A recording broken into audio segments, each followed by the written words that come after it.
বিরাদানে ইসলাম যাকাত ও ফিতরার টাকা ওয়াহাবি, দেওবন্দি, লামাজহাবি, গায়ের মুকাল্লিদ, শিয়া, নামধারী আহলে হাদিস, যার প্রকৃতি নাম হলো ওয়াহাবি, এদের মাদ্রাসায় কিংবা মসজিদে কিংবা তাদের যে কোনো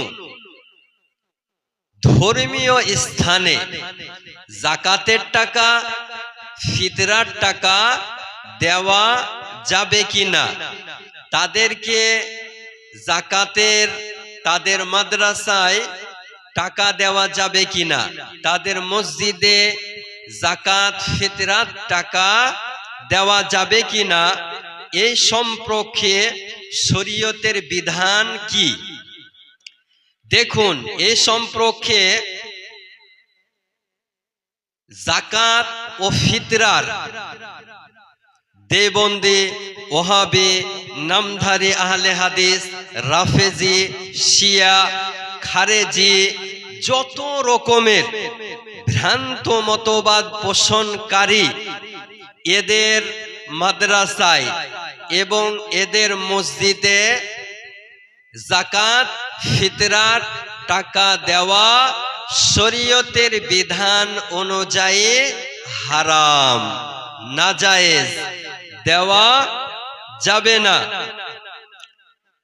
যদি কোনো ব্যক্তি এই ওয়াহাবি নামধারী আহলে হাদিসদের মাদ্রাসায় নিজ যাকাতের ফিতরার টাকা দেয়, তাহলে তার যাকাত আদায় হবে না এবং তার ফিতরাও আদায় হবে না। কারণ এরা ভ্রান্ত মতবাদ পোষণকারী।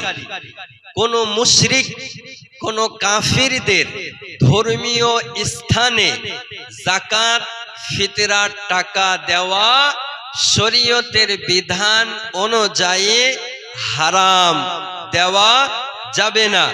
কোথায় লেখা আছে আপনি উঠিয়ে দেখুন।